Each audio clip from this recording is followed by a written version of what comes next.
নমস্কার বন্ধুরা, আমার চ্যানেল সুমিতার পাকশালা অ্যান্ড দিনলিপিতে আপনাদের স্বাগত জানাই। আজ আমি একটি মিষ্টি রেসিপি তৈরি করছি, বালুশাই মিষ্টি। প্রথমে একটি পাত্রের মধ্যে আমি 2 কাপ পরিমাণ ময়দা নিয়েছি, আর 2 টেবিল স্পুন নিয়েছি রিফাইন্ড অয়েল, আর 1 টেবিল স্পুন ঘি, আর একটু সামান্য নুন দিয়েছি, আর নিয়েছি 2 চামচ পরিমাণে নিয়েছি বেকিং পাউডার। খুব ভালো করে ঘষে ঘষে সুন্দর করে তেলের সঙ্গে ময়দাটাকে মিশিয়ে নিচ্ছি। এরকম মুঠো করলে শক্ত হয়ে যাবে, তবে বোঝা যাবে যে ময়ানটা ঠিকঠাক হয়েছে, বালুশাই তৈরি করবার উপযুক্ত হয়েছে। এইবার হালকা গরম দুধ দিয়ে, অল্প অল্প পরিমাণে দুধ দিয়ে একটা নরম মোটামুটি ডো তৈরি করে নিলাম। আর খুব চেপে চেপে মাখবো না, হালকা হাতে লেয়ার করে দেবো, মানে লেয়ার করে করে মেখে নেব। আর এবার একটা লেচি কেটে নিচ্ছি, ছোটো ছোটো করে ডো থেকে লেচি কেটে নিচ্ছি হালকা হাতে গোল গোল করে। তারপর ভেতরে একটা করে ছিদ্র করে দেবো, বালুশাই মিষ্টি যেরকম তৈরি হয়। খুব বেশি প্রেশার দেবো না এই লেচিগুলোতে, হালকা হাতে গোল গোল করে নেব। এইভাবে আমি সমস্ত বালুশাই মিষ্টিগুলো তৈরি করে নিচ্ছি। এইবার কড়াতে সাদা তেল হালকা গরম করে, এবার তেলটার টেম্পারেচার একটু কমিয়ে দেবো, দিয়ে এবার ফ্লেমটা লোতে রেখে সমস্ত বালুশাইগুলো দিয়ে মানে লোতে রেখে ভেজে নেব। হালকা উল্টে পাল্টে ভেজে নিচ্ছি। এই যে একটা কাঠির সাহায্যে বা একটা খুন্তির সাহায্যে এরকম আস্তে আস্তে করে, একটা সাইড হবে আস্তে আস্তে করে উল্টে দেবেন, মানে উল্টে পাল্টে সুন্দর করে দুটো সাইড যেন সুন্দর করে ভাজা হয়, তবে ক্রিস্পি তৈরি সুন্দর করে ভেজে নিতে হবে।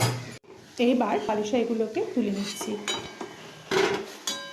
ভাজা বালুশাইগুলোকে। এবার একটি কড়াইয়ের মধ্যে আমি 1 কাপ পরিমাণ চিনি আর 1/2 কাপ পরিমাণ জল দিয়ে আর 2টো এলাচ দিয়ে একটা শিরা তৈরি করে নিলাম, আর উপর থেকে একটু লেবুর রস দিয়ে দিলাম যাতে শিরা না জমে যায়।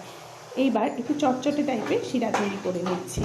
আর এই যে ভেজে রাখা বালুশাইগুলো একটু গরম অবস্থাতেই এই শিরার মধ্যে দিয়ে দেবো, দিয়ে মিনিট 7-8 মতো একটু ফুটিয়ে নেব। এবার বালুশাইগুলোকে দিয়ে আবার একটু উল্টে দেব, উল্টে পাল্টে দেব, খুব সুন্দরভাবে বালুশাইগুলোর মধ্যে রস ঢুকে যায়।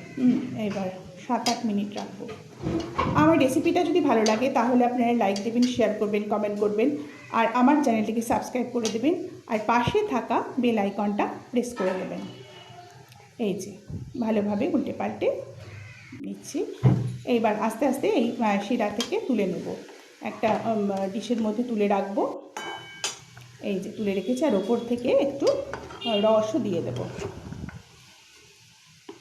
এই যে দেখুন গরম গরম বালুশাই। এই যে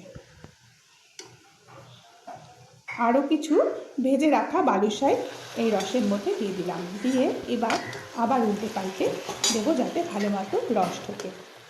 সামনে উৎসবের মরশুম, আপনারা এইভাবেই বাড়িতে বালুশাই তৈরি করে নিজেরাও খেতে পারেন বা বাড়িতে আসা অতিথিরও খাওয়াতে পারেন।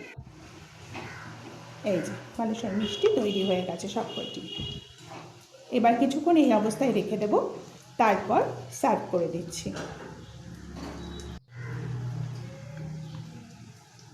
আমার আজকের রেসিপি বালুশাই মিষ্টি তৈরি হয়ে গেছে। এই যে মিষ্টিগুলো ভেতরে বেশ সুন্দর করে রস ঢুকেছে।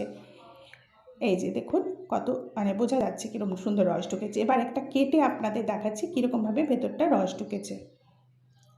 এই যে সুন্দর করে কেটে নিচ্ছি, কেটে এই দেখুন ভেতরটা কত সুন্দর রস ঢুকেছে। ব্যাস এইভাবে আপনারা তৈরি করে নিন বাড়িতে বালুশাই মিষ্টি। এতক্ষণ আমার সঙ্গে থাকবার জন্য আপনাদের ধন্যবাদ।